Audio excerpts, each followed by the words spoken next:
Hi, and welcome to our brown bag lunch talk for today. My name is Ross Chafin.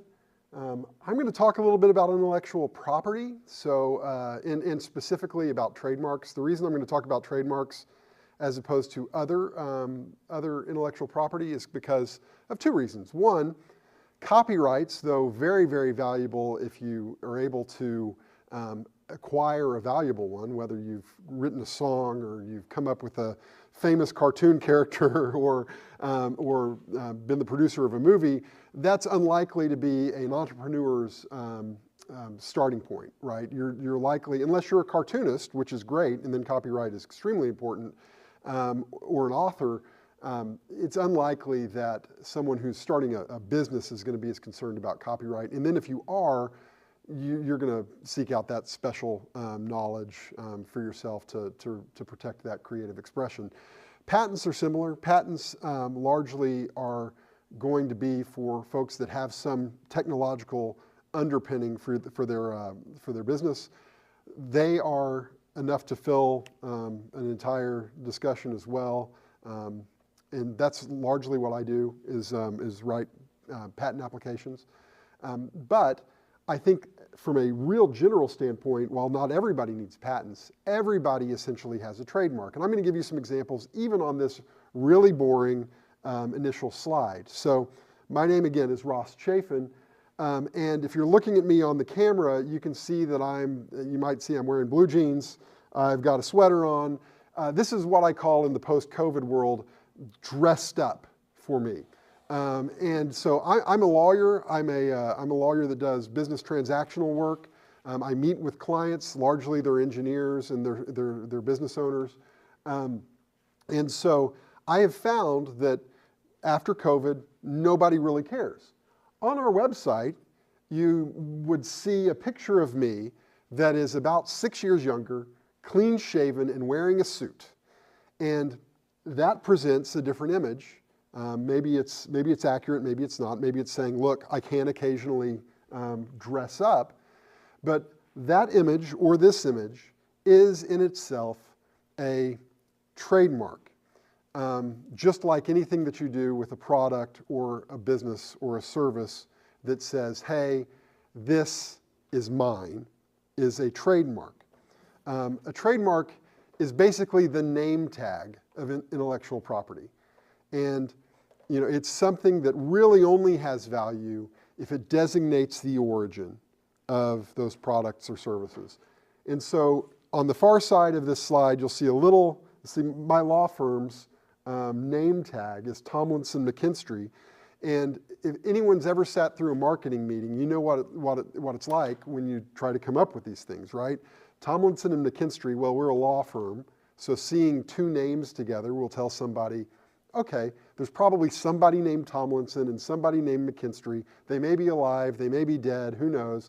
But this is probably a professional firm. They may be accountants, they may be a financial firm, they may be a law firm, etc. But that's probably what just names would tell you as opposed to Coca-Cola or Apple or something like that.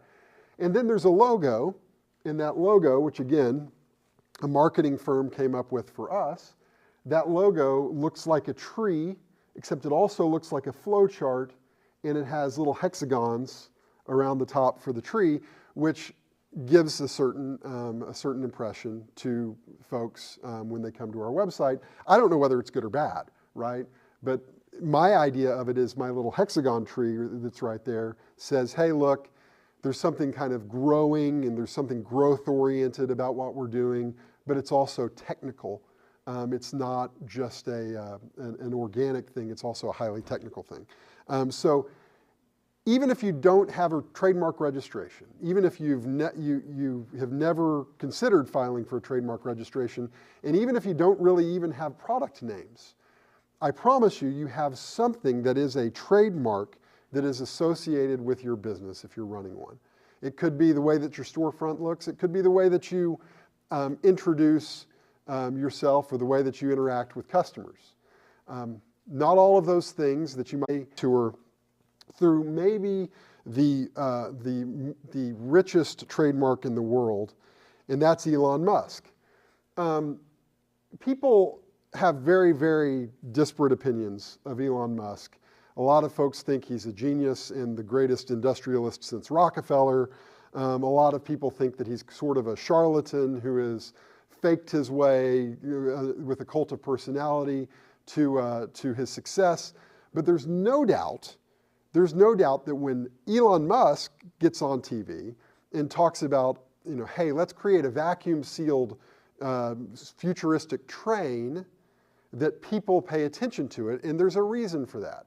It's because he is his own trademark. So underneath Elon Musk, you have these trademarks of businesses that he owns, right?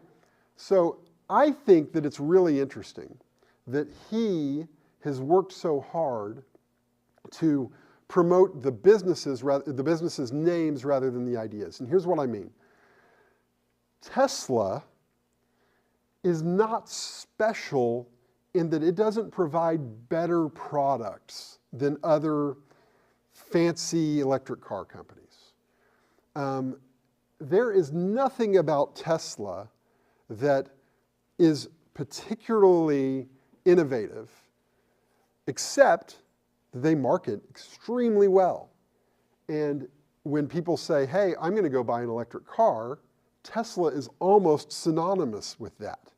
It's become a dominant market position, and so as a result, that trademark probably has more meaning to an average ordinary consumer than the price point of the vehicle, the features of the vehicle, etc. If somebody's going to go buy an electric car, the first question is, well, I mean, there is more competition in the market now, but it's like, oh, which Tesla are you buying? Twitter is absolutely, there is nothing about Twitter that is innovative in that it's this little micro-blogging site that's now become a news source, but it has a dominant market position. And so Elon Musk, for better or worse, and again, your position on that first trademark that we saw probably determines your position on your thoughts about Musk taking over this middle trademark here. But the fact that Elon Musk has identified that this, rather than going and starting his own Twitter clone, and there are plenty out there, and every time somebody does something to make somebody mad on Twitter, a big group of people says, we're done, we're going to go join whatever the other Twitter thing is. And it never happens. And the reason why, it never really takes. And the reason why is because of the dominance, not of the technology, not of how innovative it is, but because this mark causes consumers to go, okay, little micro-blogging news website, that means Twitter. It doesn't mean any of these other places, Mastodon or whatever the new ones are. It means this. And so Elon Musk, with all of his Tesla and SpaceX money, could have gone and started his own, but he didn't. And the reason why is because these trademarks have power. Now, I do want to point out really quickly that he's doing the same thing in other areas. And what I mean by that is he's got all these little businesses that he's really trying to put a stamp on by not doing anything innovative, but by saying, this is my company that's going to do this thing that anybody else could do. So the Boring Company, which is a great trademark, by the way. This is one of my very favorite trademarks that I've seen recently. The Boring Company, does anybody know what the Boring Company does? It's a Musk company. Makes tunnels. It makes tunnels, 100%, okay? So it's also got this great double meaning, right? Because it also sounds like, well, the company is boring, okay? But what the company does is it makes tunnels for the purpose of Hyperloop. Now Musk doesn't, as far as I know, have any true like Hyperloop, which is this vacuum-sealed mass transit method. He doesn't even have any of the companies that do that. I think SpaceX is involved a little bit, but really what he's doing is he wants to position himself to be like the folks that provided supplies to the folks going up for the gold rush. Those are the only people that made money. in the California gold rush on average, were the people that were like selling bags of grain and mules to the miners who were in California during the gold rush. And that's what he's doing here. Now, again, my entire career have represented companies that dig tunnels, right? That's really my expertise, is ditch digging and tunnel digging technology. There's nothing magical about what this company does. He's got a great trademark, and he's going to put his own trademark behind it. And so that in the marketplace a lot of times means more than what it is and how good and how quality the service is and how good your innovation is. So, all right. Does anybody know what these logos are? Okay.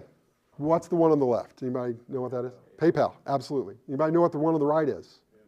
Pandora, absolutely. Okay.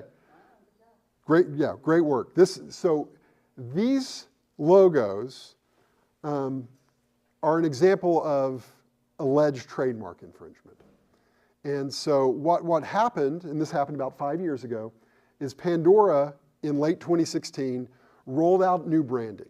And that new branding included this block P that doesn't have a hole in the P.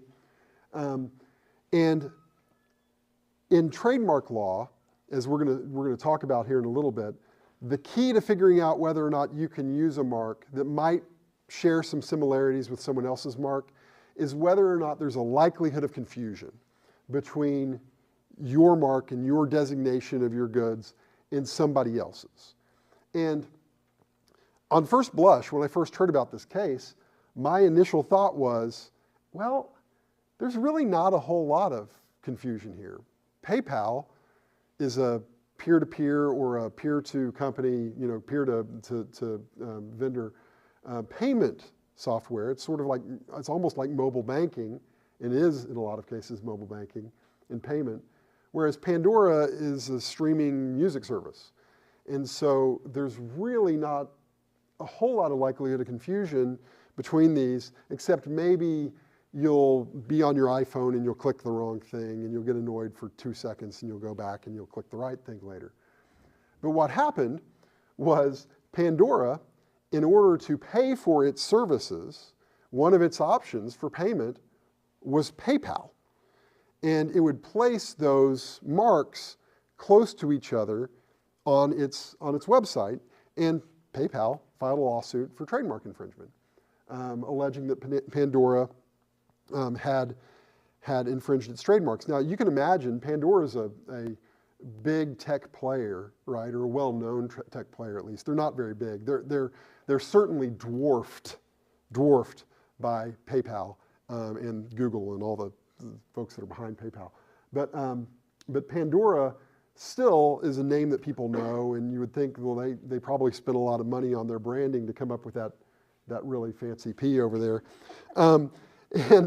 And pretty quickly after this lawsuit was filed, though, Pandora changed their mark to something like this. Now, I've been through their brand standards with Pandora's new marks, but my favorite part is the brand standards explicitly say you can use all sorts of different colors. You can do all sorts of different things with our P. You can, we want to see this P everywhere, but do not use blue or a blue gradient logo, okay? And I can tell you that when a company does that, when they say that there's a specific color we don't want, right, they're doing that because they've got some sort of agreement with someone else that there's a potential likelihood of confusion, and they're trying to avoid that separation, or they're trying to avoid that confusion that might happen, and they're trying to avoid, frankly, having to pay damages to a big player like PayPal. So anyway, so now Pandora, at least on my phone, it's this really kind of pink and red and blue circles inside the P, and they, on their brand standards on their website, say very specifically that you cannot use the mark that was the mark that PayPal alleged was too confusing. So if Pandora, again, a company that should have a lot of resources at its disposal, should have San Francisco, I don't know exactly where Pandora is based. I'm guessing Silicon Valley. So I would guess that they have Silicon Valley in Bay Area-based IP attorneys. If they can run into this sort of problem where they pay a bunch of money for somebody to rebrand them, and then a few months later, they have to do it again, right? Then your businesses can have that happen too.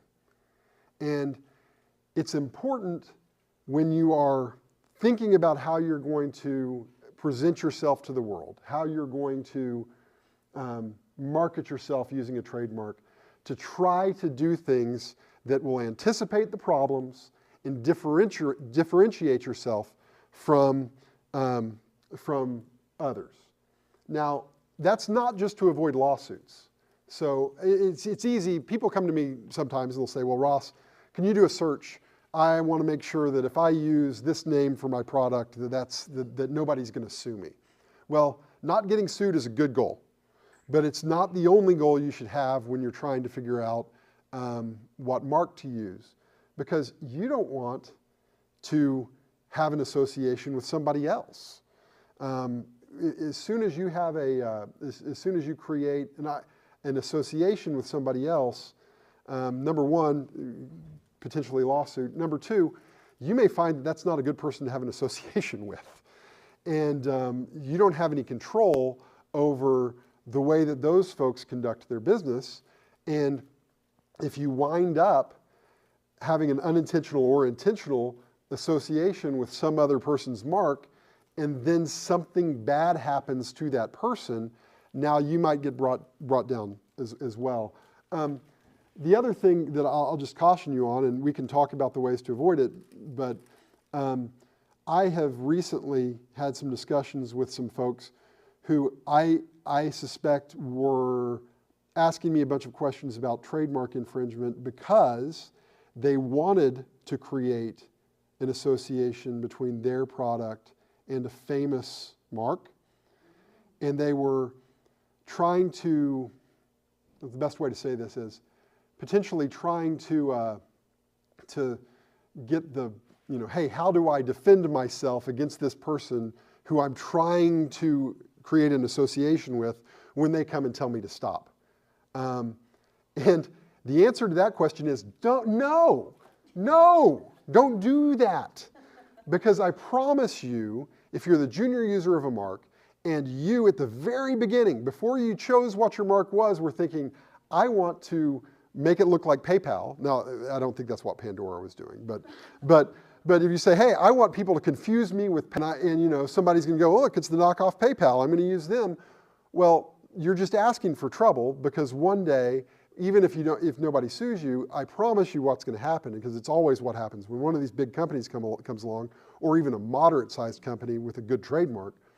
They're going to say, all right, we're not going to make you pay us a bunch of money, but you've got 3 months to change your mark. Well, now you're paying a bunch of money. You're not paying it to lawyers necessarily or to a competitor, but you're paying it to marketing people. You're paying it to people who are printing your materials, printing signs, all of that sort of thing, and then running some sort of PR campaign so that people know that Company A is now Company B, because most of those fights are not worth fighting. Anyway. All right, so here's a few others that have been really interesting, and maybe, I don't know if anyone's seen any of this, but your mark doesn't have to be a logo or a name. Your mark can be stripes on the side of pants, okay? So this is hard, right? Because stripes on the side of a tire is not what you would call inherently distinctive, because in order to be entitled to some sort of protection, your mark has to be distinctive, meaning that it can't just, as we'll get into later, describe what it is you're doing.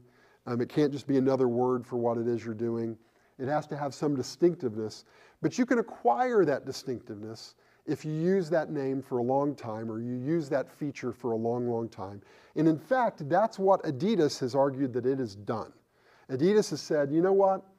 We've been out here for so long making clothing that has these stripes on it, that when people see 3 stripes on the side of soccer pants, they don't go, oh, that's a cool fashion. they say that's Adidas. That those 3 stripes that you might see on a sleeve or on the length of shorts or pants indicate the origin. It's a name tag, right? It says this belongs to us. And so when Forever 21 started selling these really great looking Ninja Turtle shirts and Bugs Bunny shirts, right, that had 3 stripes on the sleeves, they tried to argue, well, no, it's just a design feature. It's just our creative expression. It's one of many ways you might want to make your shirts. And Adidas argued, no. We have a registered trademark. And clearly that is shown there. And then, the case settled. But I can just imagine what the evidence in this case would look like. It would look like Adidas going and getting a bunch of people from off the street in a focus group and videoing them and saying, who do you think manufactured this shirt? And seeing how many people would immediately go, well, that's 3 stripes, it means Adidas. Sorry, smartass just showed up. It's all right. All right, sometimes it's easy to spot trademark infringement, okay?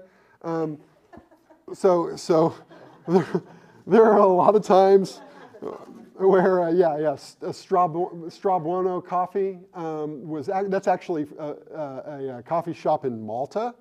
And it's one of the more egregious ones, but Starbucks is a good example of a company that there's nothing special about Starbucks except for marketing. And the fact that just like if it were McDonald's or a place like that every time you walk into Starbucks, you know what they've got on their menu, but it's not as if their coffee is any cheaper or better than the coffee shop around the corner. But they have very, very strong brand protection all over the world. And in fact, we're able to sue this group in Malta. But if you look at the way that coffee companies brand themselves, a lot of times they use this logo here, right? Where you have the name and maybe an establishment date in a circle that rings around some sort of logo. Here, this is a lion. I think that Starbucks has like a mermaid or something like that in the middle of their logo. And though even those design features on a logo can implicate trademark law, because especially when you're trying to suggest a association with Starbucks or a big brand like that, you can get in trouble. So this Super 7 that's down here, there was actually a decision on this in 7-Eleven won a trademark infringement lawsuit. And what's interesting is this is one where no consumer likely thought after going into a Super 7 that it was a 7-Eleven. And that's because this Super 7 company sold shoes, all right? And so you don't probably, an average consumer isn't going to say, well, a gas station, convenience store is going to also spin off another business that's going to be a discount shoe store in a strip mall. They're probably not going to do that. But the initial interest and the strength of this mark, so the 7-Eleven mark was viewed to be so strong because of the elements of the branding and how every corner in America has a 7-Eleven on it, that even though a lot of the other things that you would think of when you start analyzing whether or not somebody's going to be confused, even though a lot of those things were weak, that similarity was so strong and this mark was so famous that the Super 7 mark was found to infringe. All right. Sometimes the issues, though, are a little bit more complicated. So I don't know whether or not anybody has seen these shirts that take a mark and make it into something else. The example I always think of, because of the circles I grew up in, is that there would be these t-shirt stores that would sell these like religious shirts that would somehow depict Jesus. This one has him with the cross. Sometimes it shows like ripped Jesus. And around it would say Lord's Gym, right? Which is literally just playing off of this logo. And I would see it like with Sunkist or with some other famous marks that would be taken, and they would be either a church group or a school group or something like that. And the comment I'd get from people is, well, you know, you're not going to confuse this at all. Yeah, but you're selling T-shirts on the strength of that mark. And so, why? And you know, so somebody might say, well, but it's for a good cause, right? We're selling this T-shirt and we're giving a donation of our proceeds to a church group or a charity or something. Well, yeah, but you're doing it on the strength of that mark, and they don't get to decide when you do this, because this is a name tag, right? This is not a, this is nothing other than a name tag. They don't get to decide when you do this how you're using it. You're taking their name and likeness and that sort of thing, and you're applying it to whatever you think is good for you. And so I see this happen all the time, and the answer is always no, right? The answer is always no. People will do it anyway because they're going to sell, 3,000 T-shirts, and then they're not going to have any more T-shirts, and Golds will never find who sold the T-shirts or whatever. This one, however, is one of my favorite trademark issues of all time. Did anybody hear about the South Butt when it came out? Okay, so in St. Louis, Missouri, there were some smart aleck kids, and I think that they went to like the Washington University there, but I'm not sure of that. And they thought it was funny. This was like the late 2000s, early 2010s. They thought it was funny how these North Face jackets were just ubiquitous. Everybody had a North Face, and but there was nothing special about the jackets. It was just a brand, just like anything else. And so they decided that they were going to parody the North Face brand, because when they turned the little mountainside upside down, it kind of looked like a backside, and they just said, okay, well, it's the opposite of the North Face. We're the South Butt, because parody is protected by the First Amendment of the United States Constitution, right? And so they thought, hey, we're going to make we're like Weird Al Yankovic. We're like The Onion. We're like The New Yorker. We're out there, and we're going to parody the North Face, and we're going to sell jackets, okay? Unfortunately for those kids, which, I mean, this is again, very, very, very funny. IP lawyers thought this was hilarious. Also doomed to failure. Because while you do have a First Amendment right to self-expression, that doesn't extend to the designation of the origin of products. And they are still, even with the parody element here, parody applies more to copyright infringement and not to trademark infringement. Even with the parody element of this, the South Butt is not allowed to take the design features of the North Face and compete with them commercially. And in fact, even in trademark or even in copyright law, that's true. You can't, like, you can sell your parodies, but you can't replace the thing that you're parodying in the marketplace. If you do, fair use a lot of times won't apply. Here, clearly the South Butt was trying to replace them in the marketplace for, I guess, the ironic people who needed coats. Funny story, a partner of mine went to a meeting at the United States Patent and Trademark Office soon after this case was decided, and the examining attorney that he met with was wearing a South Butt jacket at the US Patent and Trademark Office. All right, some other real quick ones that we'll go through, some other strange things about trademarks. You can't disparage anybody through the use of a trademark. That's the Washington Redskins case. A cancellation was filed against the Washington Redskins because the allegation was that the mascot in the name Redskins was disparaging to Native Americans. It was an issued trademark. Okay, so this trademark had existed for decades and decades. The office and the court said, you're right, that is disparaging, and they canceled the trademark. And you can imagine now you have the Washington Commanders, for a while was the Washington football team.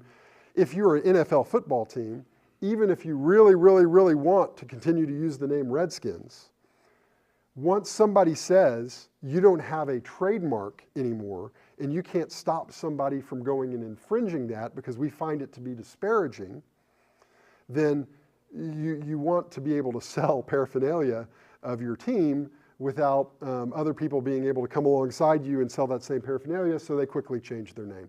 Because once you lose that right, and once basically there's a decision that says you don't have any right to stop somebody else from selling something with this on it because we don't think that it's worthy of protection. That's essentially what the U.S. court system did. So they changed their name. On the House of Cards, there was a case involving the Netflix show, the distributor of the Netflix show House of Cards, where there was another company that made games and videos that used that name, and the problem was that House of Cards, the TV show, knew about this.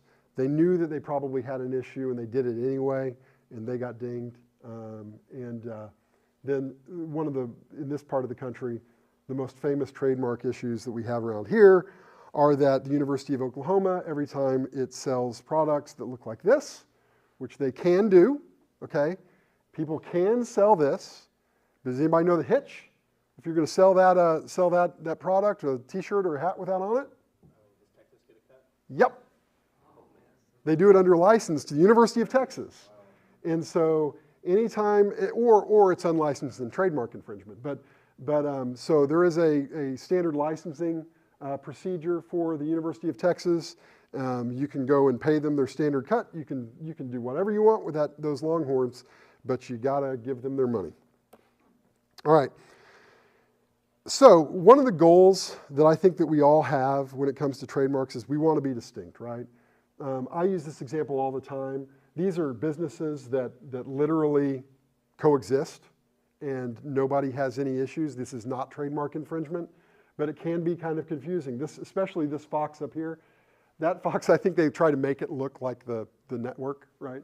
But that's Fox Collision Center, and what their name looks like. There's Fox News, CarFox, which does is the mascot for Carfax, and then Fox Racing. So sometimes, when this happens, when there are lots of marks that coexist, that makes your mark weaker. So every time a new Fox comes around, and of course Fox is not so inherently distinctive by itself because it's the name of an animal, that it's entitled to much protection. But every time there's a new thing with Fox on it, Fox gets weaker. And so when the big boy Fox, right here, the Fox Entertainment Company that has 20th Century Fox and Fox News and Fox Sports and all the different Fox entities, they have to use other things to make their mark more distinctive. Certainly, I don't think anybody could use this logo in the news and entertainment space because I think that's too close. But at the same time, it's different than if somebody called their collision center Coca-Cola Collision Center. That mark has no real competition. Nobody's out there calling their stuff Coca-Cola except for Coca-Cola. So I think that there would be more likelihood that a average ordinary consumer would drive by the Coca-Cola Collision Center and go, look, well shoot, they make soda pop and now they're into fixing my cars. That's a whole lot more likely than somebody going by Fox Collision Center because the mark isn't as distinctive and there's more of a crowd, and going, oh, that must be Sean Hannity's Collision Center. They're not going to do that. Okay, I'm not going to talk about this at all because lawyers are required to show a slide with a block of text that shows the actual legal standard, and it makes the presentation less interesting. But I have to do it because this video is going up, and somebody's going to go, well, he didn't really go into the real details of what's going on here. Well, when you are looking at whether or not your mark infringes someone else's or whether someone else infringes your mark, there are these 8 factors because courts love to make lawyers do work.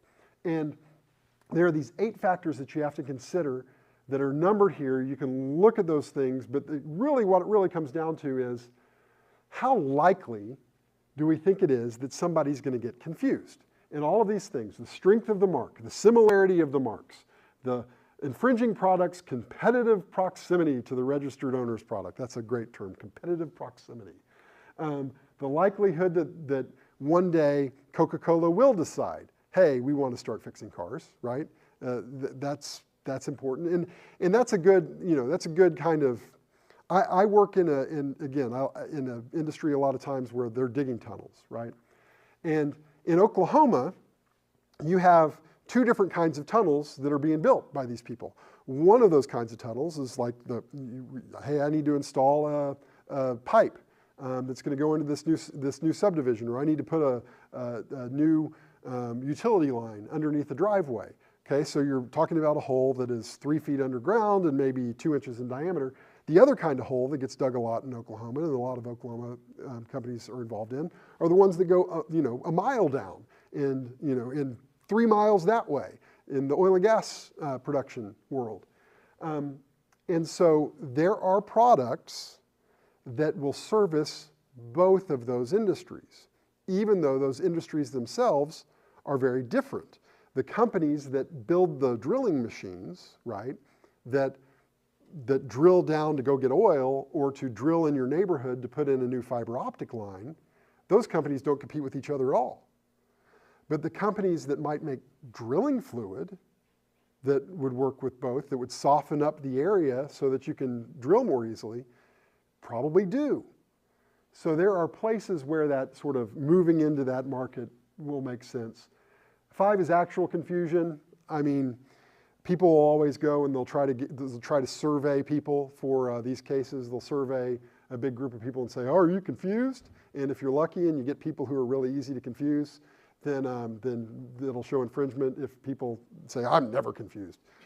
So I mean, I think that's actually fairly unreliable evidence unless there's lots of folks trying to buy a product from the wrong person. I think that's better evidence than survey evidence.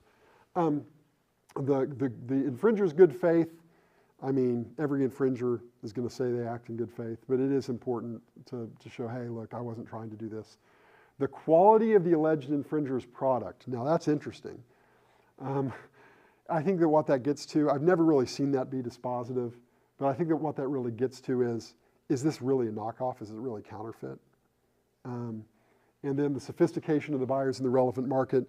Obviously, if somebody's going to pay $1 million for a piece of construction equipment, they're going to pay more attention and they're going to be harder to actually confuse, right, than somebody who's buying a soda pop, right? This person who's buying a soda pop, they're just going to go, oh, look, there it is. It looks like Coke, so I'll buy it.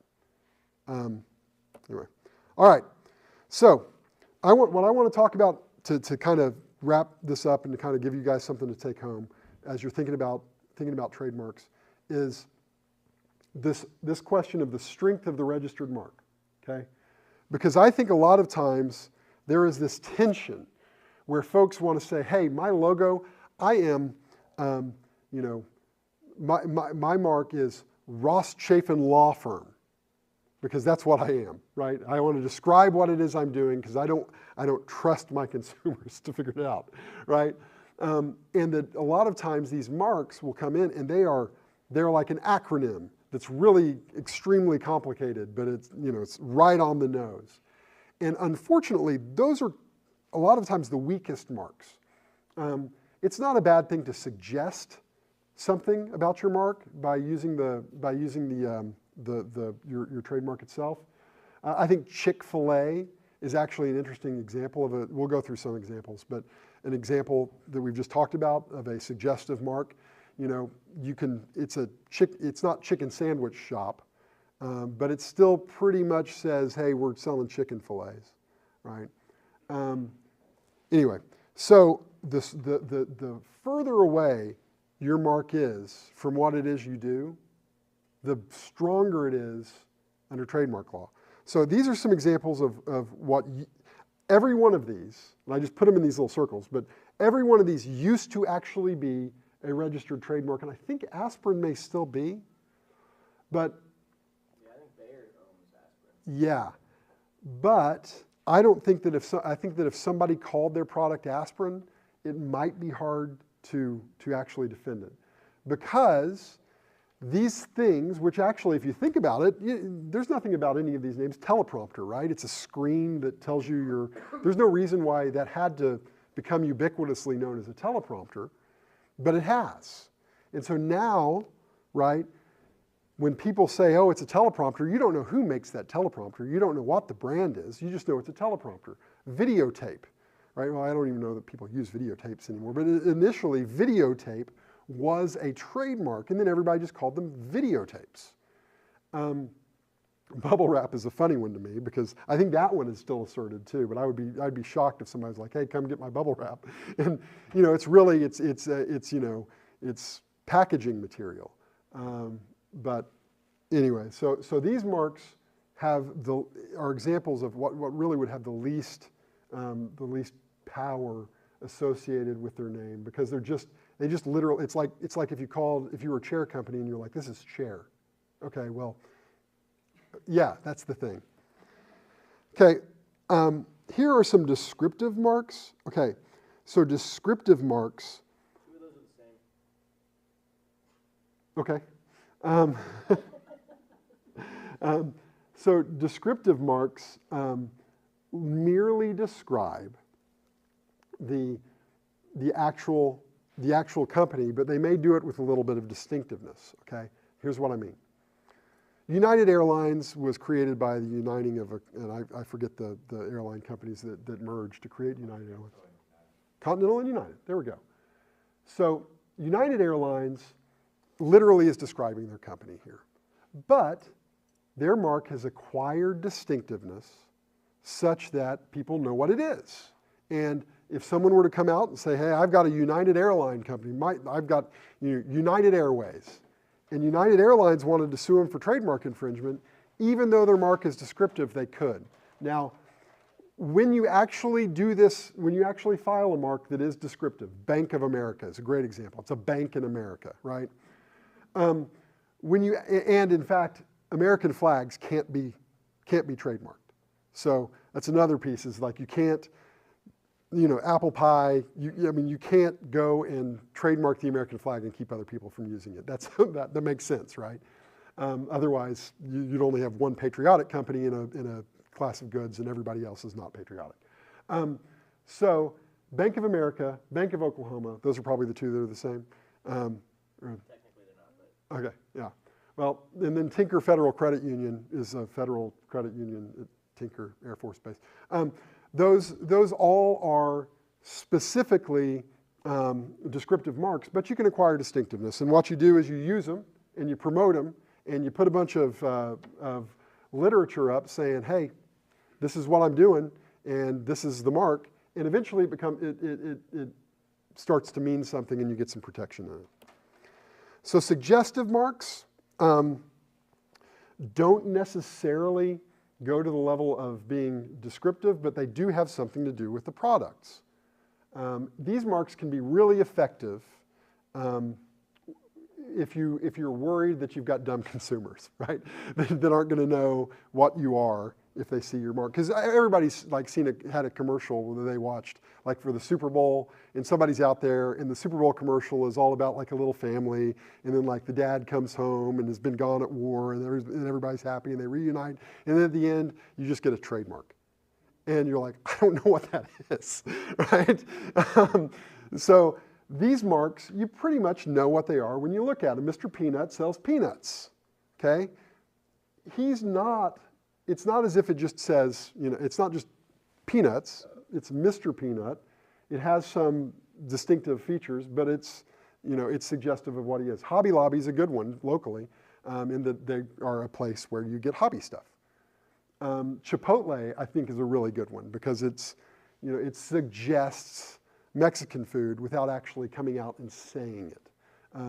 Coppertone is an example that I think is really fun, because it's like, okay, yes, I have copper-toned skin after I put on the sunscreen.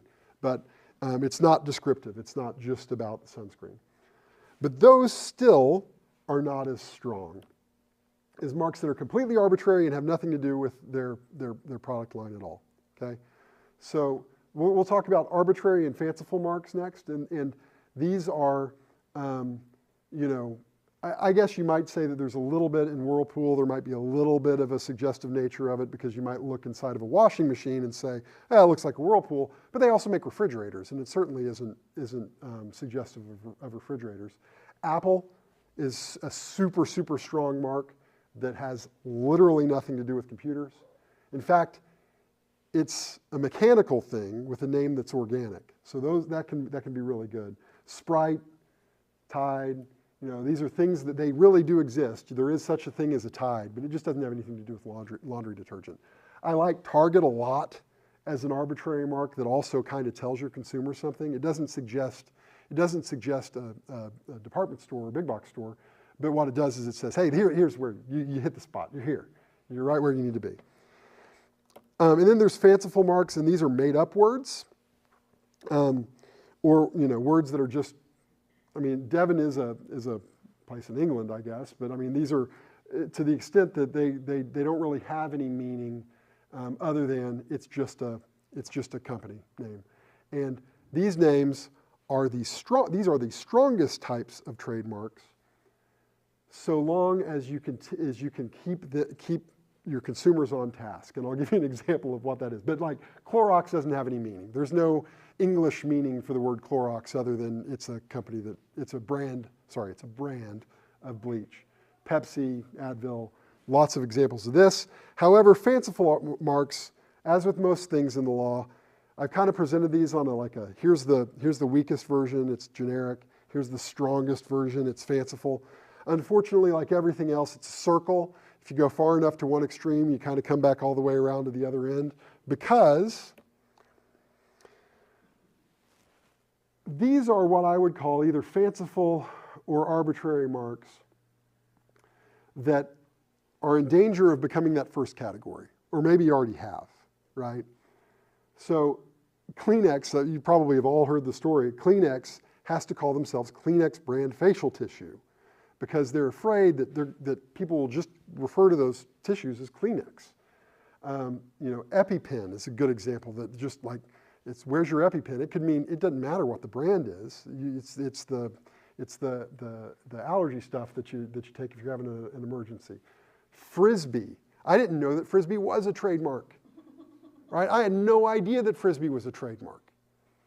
And so work has to be done. Now, likely this is just academic, because if you're at this point where your mark is so ubiquitous that it's in danger of becoming generic and you're in danger of losing it completely, then you've been successful. Great job, right?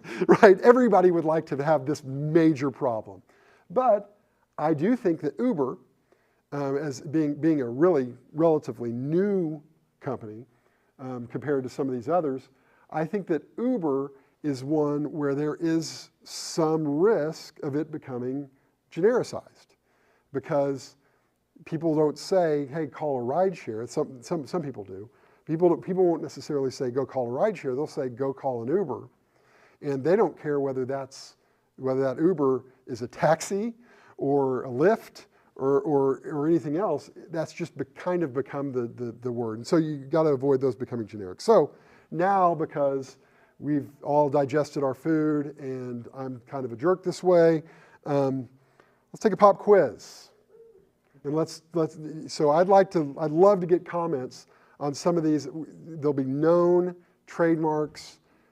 We can talk about how strong they are based on, again, what kind of whether they're, again, suggestive, descriptive, arbitrary, whatever. What do we think about Chesapeake Energy? Descriptive? Why is it descriptive?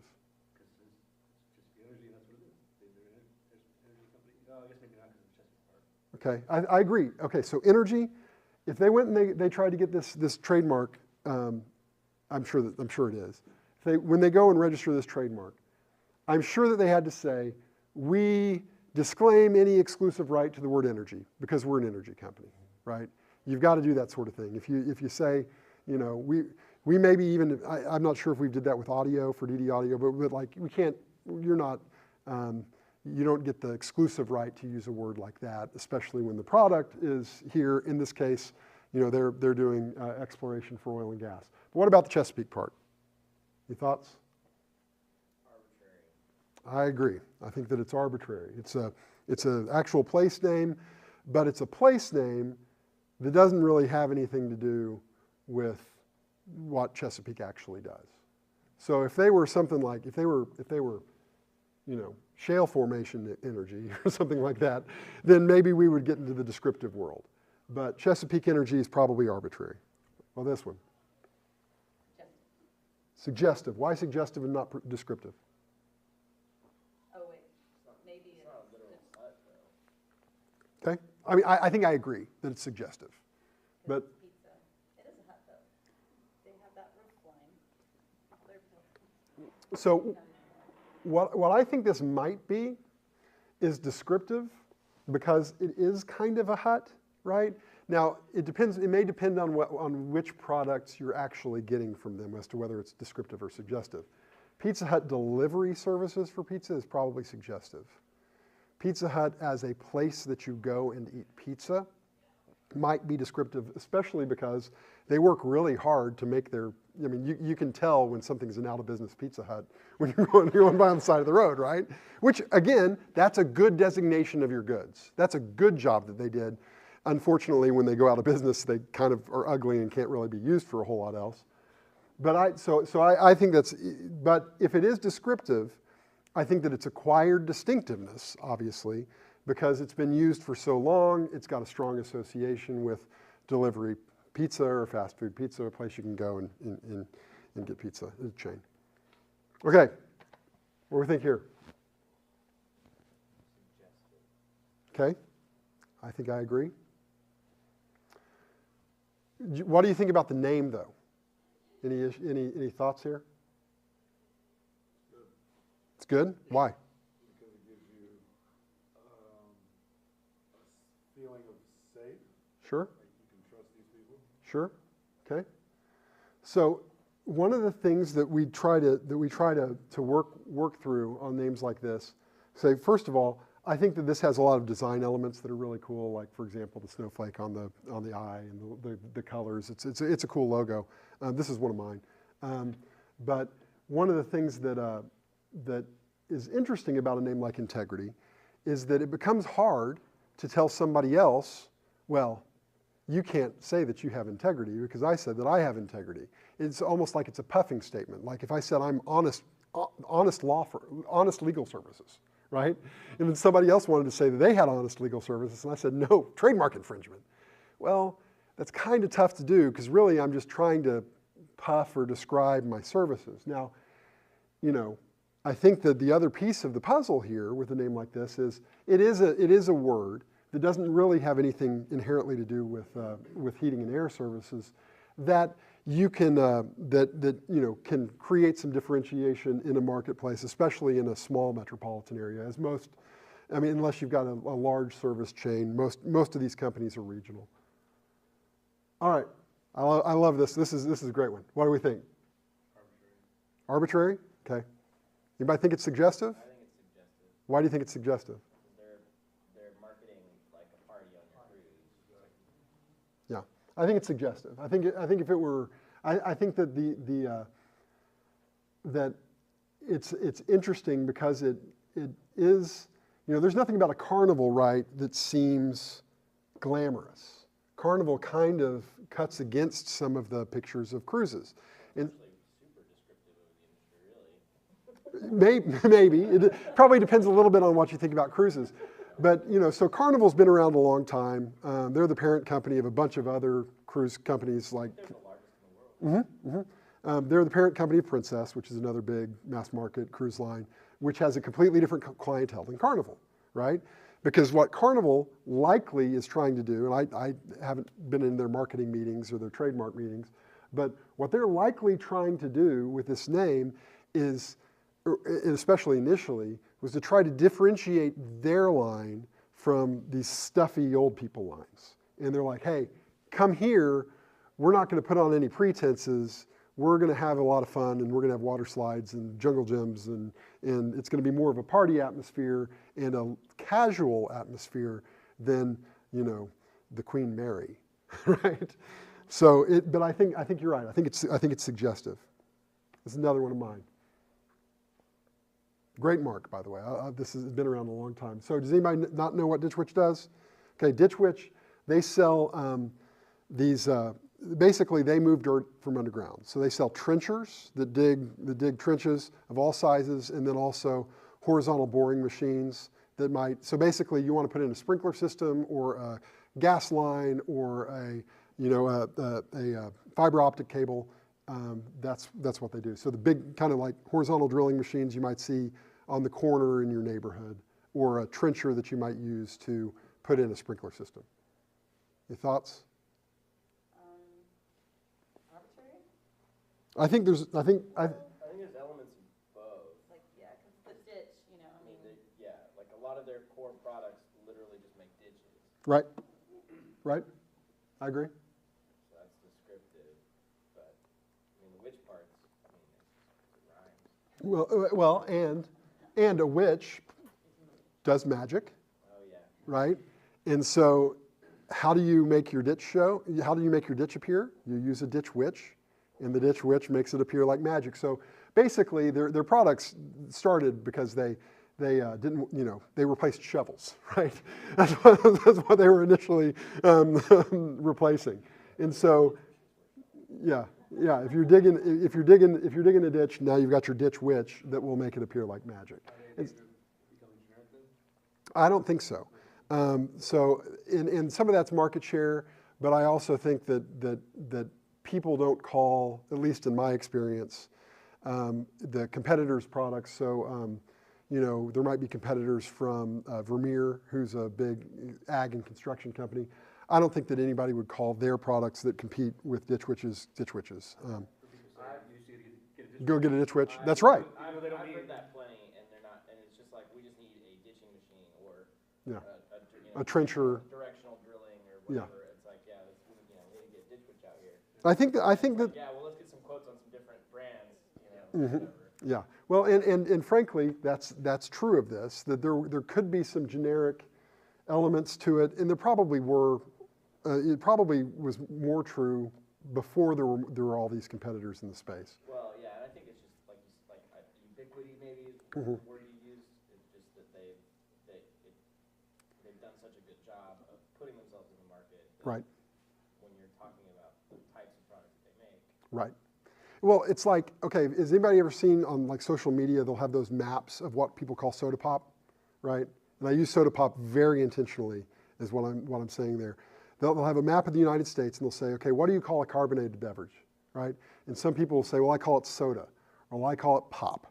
Or in this part of the country, I think that we call them Coke, despite the fact that, you know, you may be that you're drinking Sprite or root beer or Pepsi or whatever. Those are just all different kinds of Cokes, especially in Texas. And I'm from southern Oklahoma, which is basically just North Texas, and that's what everybody called the soft drinks, called them Cokes. Okay, what about this one? It's very arbitrary, except that it's our address. It's more than an address. But it's more than an address. So you think it's arbitrary? I think it's suggestive. Okay. I don't think that's bad. Yeah. I think that it's suggestive of, you know, when you see it initially, you don't know what 3810 is. You're probably not surprised to find out it's an address. And then project, you know, may suggest that there's something about it that is a positive thing that a lot of people are doing together, right? Like a group project at school. I think it's probably right on the line between suggestive and arbitrary. Doesn't mean it's not a strong mark if it's either one. But yeah. We haven't trademarked yet. Well, and I'm not so, but, okay, so that's a good point. Registration is not required for all these things to matter, okay? So registration is good. Registration gives you coast-to-coast record notice. I recommend that if people care about their marks, that they register them. But this is a good example of one that is very, very unlikely for somebody to copy. If somebody's going to copy this, what they're going to copy is the look of the logo, right? They're going to copy the project number idea. It's not going to be specific. And so, anyway, so just because something isn't registered or that you haven't registered your mark doesn't mean that it's not worth protecting. Now, sometimes registration is really important. I think that the Adidas stripes that we showed, the registration of those stripes really helped, right? That really helped them prove that they were entitled to protection, and it wasn't just a design element. I think even if you don't register right away, the research to make sure you're not competing in the space, and is this at some point going to be something I could trademark? Yeah. Is important. And Well, it's definitely if you're going national or you have a product that you're. Well, and I think the other question too is how much research you do. No lawyer is ever going to tell you not to do it, right? And I'm not going to tell you not to go in and look and make sure that your product has got clearance. However, I think that the level of attention that you give to it is really tied to how hard it would be to change it. So there are a lot of folks for whom the name of their store may kind of be incidental. They're the shop that's on the corner of Walker and 23rd Street, right? And people are going to come to that shop whether it's Betty's Boutique or whether it's something else, because they know the owner, they know where it is, that's where they've always shopped. So maybe that doesn't matter quite as much. And maybe there you can have a descriptive mark, and because you're not looking to franchise Betty's Boutique or whatever. If it's going to cost you a lot of money and a lot of time and a lot of re-education of your customers in order to change your name and rebrand, then yeah, it's a really good idea to take a look before you get started, whether that's using a lawyer, whether it's doing it on your own. Now, again, lawyers are going to tell you, oh, you need a lawyer. You don't always need a lawyer. I think that if you don't want to spend the money and pay somebody's hourly rate, you can go to, and my advice on this has changed a little bit. So I don't think the USPTO, so that's the United States Patent and Trademark Office, I don't think their search tools are great. And in fact, I think that they've fallen way behind. However, and there's no guarantee that it's completely 100% up to date because they have to populate their information from somewhere else. But the World Intellectual Property Office, or WIPO, W-I-P-O, they have a brand database from all over the world that really is super logical to work with. And you type in the name, you type in some information about your product, and you put it in the right fields, and you'll learn whether or not you'll learn what sorts of trademarks exist. And it's a little bit more like a Google search. Now, again, I don't doubt that a lawyer can do that, more completely than an individual, but an individual can do it more cheaply. And in fact, if you record, hey, this isn't a get out of jail free card, okay? But one of the things that we talked about when we were showing this boring slide, right, was the alleged infringer's good faith. Okay? Alleged infringer's good faith. Even if you don't go and find a lawyer to write you a big, long report in fact, that's what I'm going to do. When I leave here today, I'm going to go start working on a report for somebody's trademark to see whether or not that person has a problem, okay?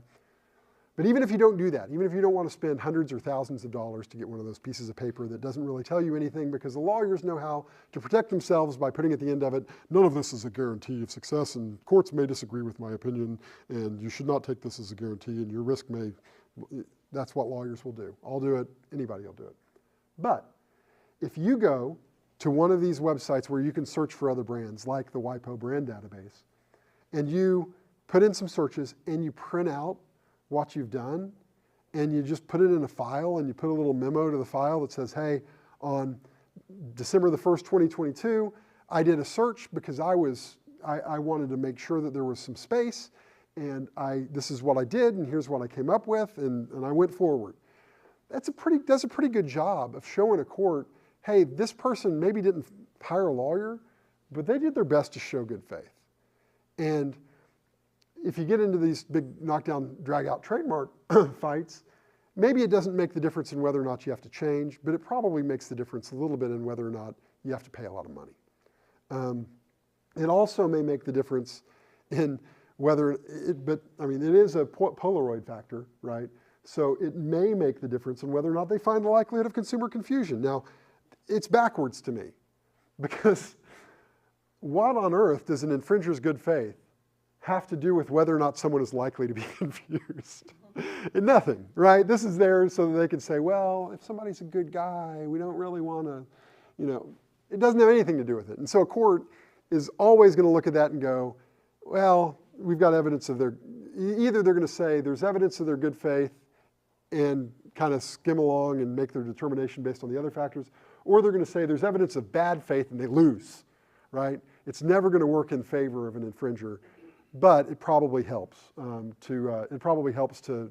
lower damages, and it may help if you can show that good faith. And if somebody sends you a cease and desist letter and you're like, oh, I spent hour and a half one day on the WIPO's brand database, they may give you 6 months to change your name instead of 3. And so it's a good thing to do. All right, so do we have any questions about trademarks? Yeah. I'm curious what the outcome of the Polaroid v. Polarad case was. I have no idea what the actual finding was, because I've cited this case a dozen times. I'm going to guess, based on these names, that there was trademark infringement. Well, and I think we know which one it was. I think we know that Polaroid is still around. Now, here's the problem. Okay, what do we think about Polaroid as a trademark today in 2022? It's that, Kodak. yeah. Yeah, it's gone. What's that word again? Generic? Generic. Yeah. It's gone. So Polaroid is one that's interesting. It still exists as a trademark. It clearly was at one time arbitrary, but it's another example of one that's gone beyond arbitrary and potentially is swinging all the way around to generic, because if somebody creates obviously they've been around this long, somebody can create a camera that prints the picture right away without it being Polaroid. It's not protected by patent. So, if you call that Polaroid, it's the Apple Polaroid, then you run into genericness questions. Okay, did you have a question? Yeah, it's probably more copyright related, but since you mentioned parody and also Weird Al, if you haven't watched the new Weird Al movie, I was actually surprised to learn, presumably it's correct, that in the movie they mentioned Weird Al getting permission to do parodies of a lot of the songs, and that surprised me, because I thought he was the kind of person that wouldn't care and would just go out and do this stuff. But he was actually getting permission all this time. Yeah, so to move over to copyright, copyright, which is what Weird Al has, is getting permission to use people's copyright.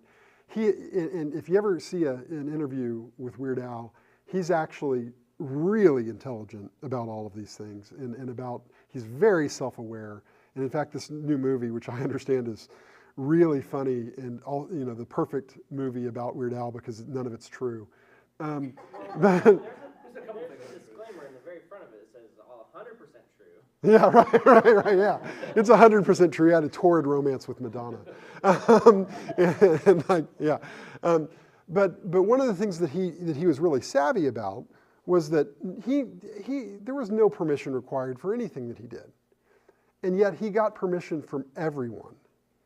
And the one, in fact, recently Coolio passed away, right?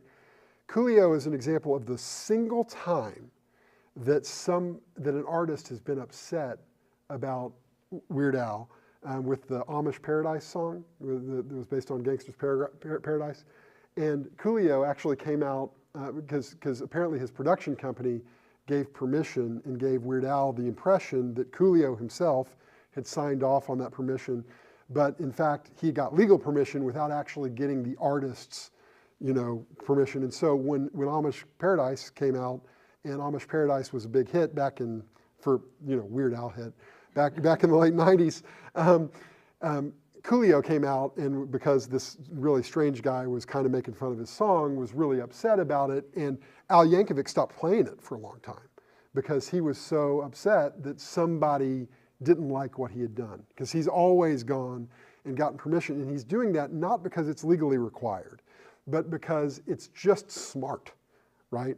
Because if you get a reputation for being somebody that's, impossible to work with, or that will take your stuff and make fun of it, then nobody's going to kind of cross promote you. But if in fact the artists are in on the joke, then suddenly all the boats float. And what's interesting is that Coolio, before he died, there was an interview with him where he talked about how one of his greatest regrets was that he had been so negative about Al Yankovic's work with the song, because he had come to realize as he got older that the fact that Al Yankovic made fun of it meant that it was really culturally important, and he should have embraced that rather than acting, out, feeling like it was a negative thing. So anyway, yeah. Any other questions?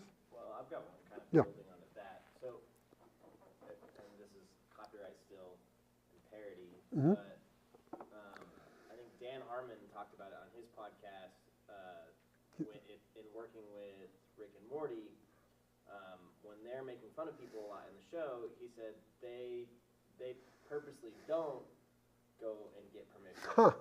Because then if the person that they're trying to make fun of says no, like, because they're doing it for the purpose of their, like, if the person that they're gonna parody in the show thinks it's funny, then maybe they'll actually do the voice for the parody character, Right.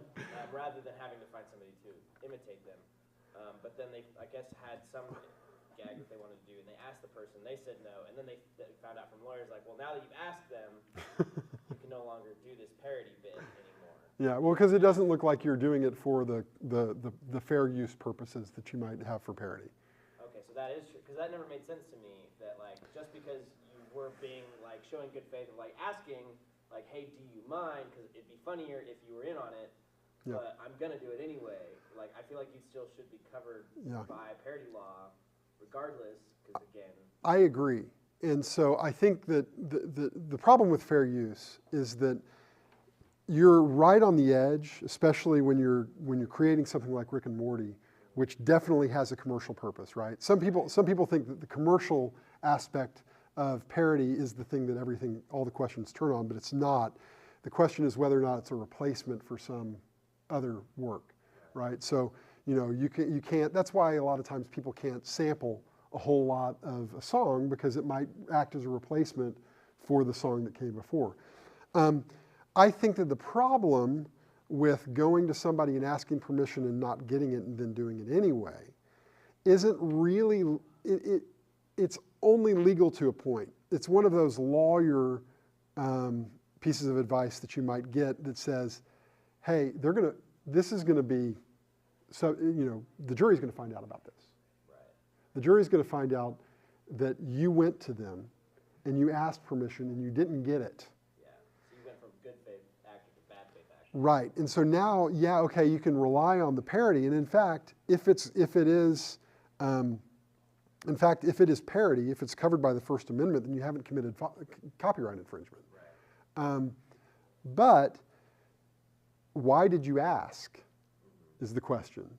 And then they said no, so what's your basis for then going and doing it anyway? It just makes it uncomfortable in front of a jury. The jury will go, oh, well,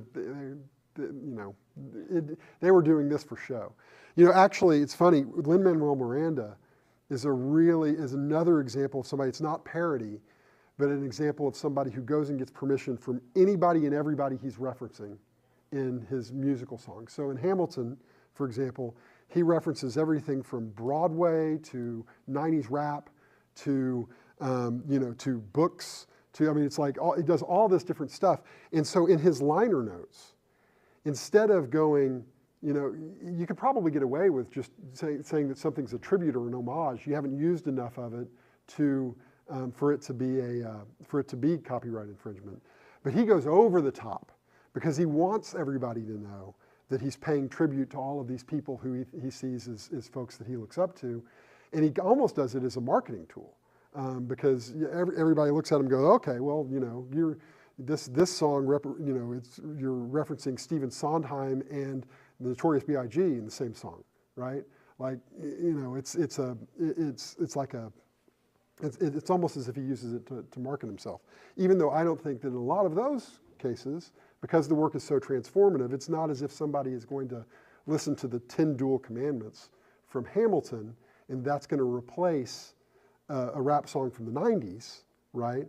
You know, even though he doesn't necessarily need to do that, it's practically very, I think, helpful to go ahead and do that. Now, with that said, you know, folks like The Onion or, you know, The New Yorker, or a lot of the, you know, unauthorized parodies of, say, for example, you might hear of a musical that's like a Harry Potter comedy musical that somebody's doing at a small theater somewhere. All of that stuff, they're not asking permission. They're relying on the First Amendment. Now, one other thing, and since we're off on the copyright rabbit trail, that's totally fine. One other thing that is important, though, is when you are parodying and you're trying to rely on fair use, and this is one of the reasons why Al Yankovic, I think, asks for permission so often, is that you kind of need to be parodying for it to be an important First Amendment parody, fair use sort of use of the song. You kind of need to be making a commentary about the thing that you're parodying. And so the question of whether or not Al Yankovic, when he does Eat It, you know, is really actually parodying Beat It by Michael Jackson. Well, he clearly is in his music video, or the music video for Fat, where he's, you know, where he's parodying Bad, where he's dressed up like Michael Jackson and he inflates and becomes this big guy. Like, that's clearly parody of the song, but the song itself is not really making any commentary about Michael Jackson. And so there's a gray area in there where it really, from a prudential standpoint, it's just really smart, because had he not done it, I'm sure he would have gotten sued several times over. And, you know, if you're a novelty act playing accordion on stage, it doesn't take many lawsuits for you not to be profitable anymore. So, anyway. Any other questions? One real quick. Yeah. Can you explain the difference between having, you know, obviously to put an R next to your logo Yeah. requires some due diligence, but I've seen people doing TM without needing to do due diligence. Okay, you're 100% right. So Adidas, I'll use this example. Adidas has a circle R that's a registration mark. What that mark says is, this is registered by the local registration authority. Here in the United States, it's the United States Patent and Trademark Office, and therefore this is a registered trademark, okay? That mark tells the world that. Anything and everything that you use as a trademark, you can put a TM next to, okay? If you're using it to say, like, again, it's the name tag that says this is the designation of the origin of my goods. Anything and everything you use that for, absolutely, put a TM on it if you want to, if you think that it helps. You don't necessarily have to, but I think that it does help some if you've got a common law trademark. What that means is unregistered trademark that you're trying to assert against somebody else. If you've been in all of your literature saying, you know, hey, this is, you know, again, Betty's Boutique, TM, I think that does help, because then somebody who's passed by and seen Betty's Boutique TM can't argue that that's not being used, again, as a name tag, as the trademark. So, yeah, so good question. You cannot use, you are prohibited by law from using the circle R, but the TM has no restrictions on it. Yep. If this is too contrived, then that's fine. No, you're fine. But, Contrive away. well, not contrived, maybe not. Anyway, slogans. Uh-huh. How do slogans or taglines play in? Like, yeah. Great question. So slogans can be trademarks. They have to be name tags, though. Okay. So just do it. Nike, right? Everybody knows it. just, that phrase has acquired distinctiveness to the point that even though it's a pretty generic phrase, now everybody knows just do it equals Nike. But most slogans, like the best sandwich in Oklahoma, right? Okay, that's a slogan that theoretically you could try to trademark because you're trying to say that means me. But it's descriptive, it is puffing language, and unless you've just put so much advertising attention behind it that it means something else to the average and ordinary consumer, then you can't really get any protection for it. So I've had people who have wanted to trademark slogans, and if there's something about it that is going to be really punchy and powerful, we'll try. But it's a lot of times a lot harder because those things, normally what that is that's some statement about the product. And so if you have a statement about the product, it's going to tend to be descriptive. And when it's descriptive, you've got to acquire some sort of distinctiveness in order to ever be registrable. So yes, possible, harder. Are you talking about Go for Broke? Well, yeah. To me, I was gonna say that's ours It- primarily that we use is Go for Broke. Mhm. Oh, I have kind of an interesting story. There was a guy that came in. He's got a clothing line in California, and he claims that he has the copyright or trademark or whatever. I don't remember what he specifically said for the phrase "Go for Broke." I don't believe that's true, but he said he's got it. His clothing line was called Chapter 7, and apparently they used "Go for Broke" as a tagline as well. That's kind of a cute tagline for, Not bad, whatever. But he comes in and he's like, and he's kind of talking and stuff, and then he like casually, like, He was there because he bringing owns the up- trademark. Right. He was bringing up like, oh, by the way, this is you're using my thing, and I was like, okay. So- what so- do you want to do? And he's like, no, I think it's cool. And I was like, okay, cool. Different Can I get that in writing, please? I was like, I'm pretty sure I don't need your. Well, so- permission to use because Go for Broke is just, it's not like to me that doesn't seem like something that you could protect. I think If you, did take us to court, I don't think you'd be able to. do okay. anything. So I think that so t-shirts are an interesting case, okay?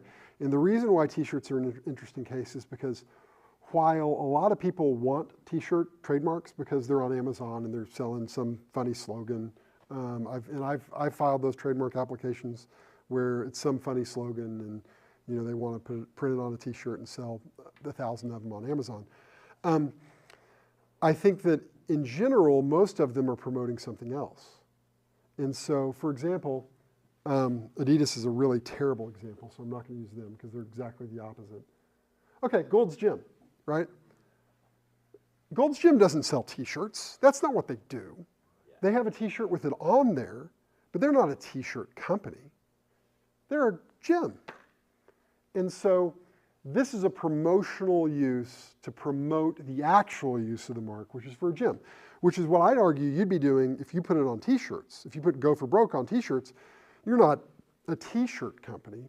You're a brewery and a tap room. And so that distinction is really important, and it would make it awfully hard if he's just got a trademark that covers t-shirts. Well, first of all, slogans on t-shirts are really bad trademarks because trademarks should be the tag on the back of the t-shirt, not really on the front, unless you're the North Face, okay? Because the North Face, they're putting that mark both places, right? This really is the name of the clothing line. I bet you that the guy that has the Chapter 7 company, it might be that his t-shirts are Hanes or Fruit of the Loom, and it's just printed by him because he comes up with quippy things, sells them on Redbubble or something. But it may be that he is Chapter 7 on the back of the tag, and that's great. But the question is, what is his mark promoting, and does that create any question about, the name tags? Because your consumers are going to be thinking beer, and his consumers are going to be thinking novelty t-shirts.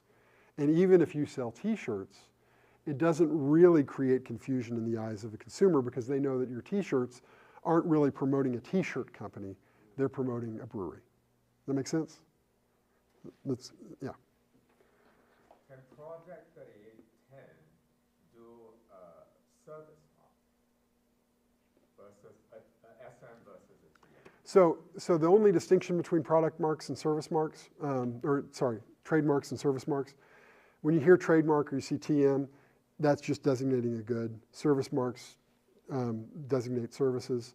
The registration process is the same, and all of the action is the same. So, frankly, when I talk about things that might be service marks, I'll often call them trademarks because that's what they'll be called when they get to the registration phase. But you're right.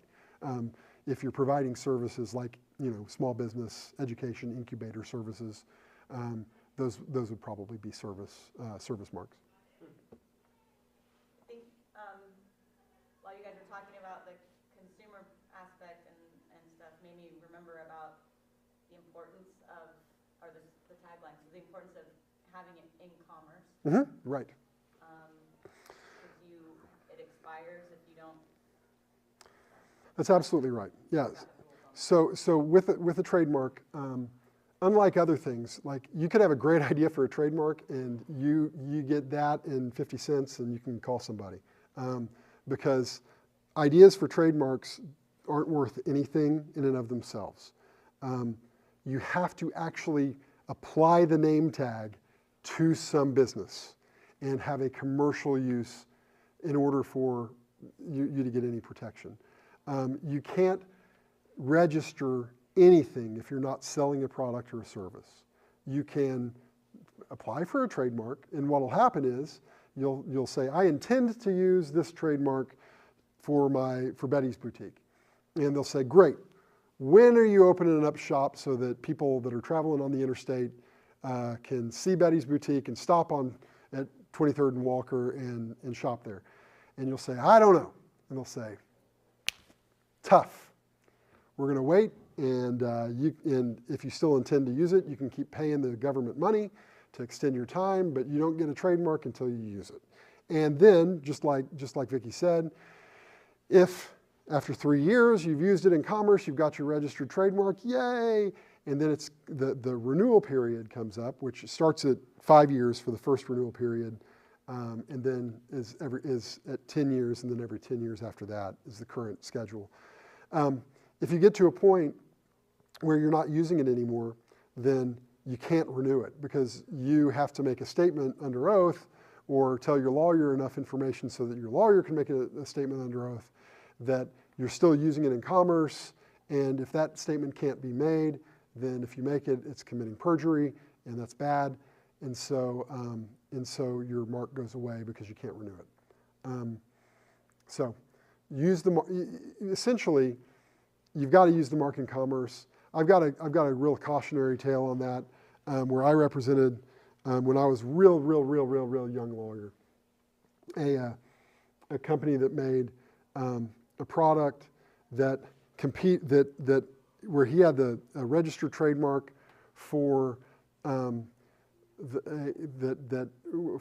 die-cast cars that. The mark was very similar to the logo for the Disney movie Cars. And the Disney movie Cars came out second. And that case turned on the fact that our guy had been using the mark in commerce, selling them in commerce, and then had stopped. And then his mark hadn't expired, but he had stopped using the mark in commerce, and he had done it for long enough to where it was clear the court would say that he had abandoned the mark, and so therefore there was no trademark infringement, despite the fact that the marks were definitely similar. It wasn't about the movie; it was about the little cars that you would sell as memorabilia for the movie, the little Lightning McQueen cars that every 5-year-old boy had for a long time, and so that was essentially the end of that case.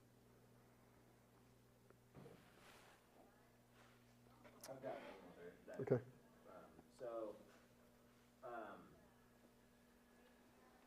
Is there any protection? So, if you've got, say you've written out a business plan, and you've got like a name picked out, and maybe some artwork drawn up, but you haven't gone into business yet, and somebody gets a hold of that information and goes into business stole your business idea, Yep. goes into business using basically the exact same thing, maybe the name's slightly changed, but you can tell that it's very, derivative or whatever. Yep. Is there any legal recourse for that? Yes. But it's going to be very, very, very fact specific. So you've got all sorts of potential avenues there. If you had all the logos and the literature and that stuff made up by a marketing company, there's probably copyright aspects there in the creativity of it. If there really are business plans that are specific to you that were taken and that are being used and that you know that they got them inappropriately, there's trade secret aspects to that. For trademark though, probably not if you haven't actually started in business yet. So in that scenario, you're probably better off saying, hey, the fact that I was going to use that color scheme and motif and with this business plan was a commercial secret that you have stolen from me inappropriately. That's going to be a whole lot more positive sort of direction to take that kind of case than if you said, he stole my trademark. This is trademark infringement, because you haven't started using it in commerce. Same thing with the copyright. You'd be better off saying, I paid a marketing company to have artists design that for me, and they have copyright in it that I own because it was a work made for hire, and now you have infringed that copyright and taken that creativity and used it and copied it and made it your own. That's going to be more successful than trademark. Because again, trademark is all about use. Okay, anything else? We could talk about this for hours. Yeah, I know, super interesting. Well, thanks so much for y'all's attention, and yeah, I'll be around afterwards to answer any questions that you have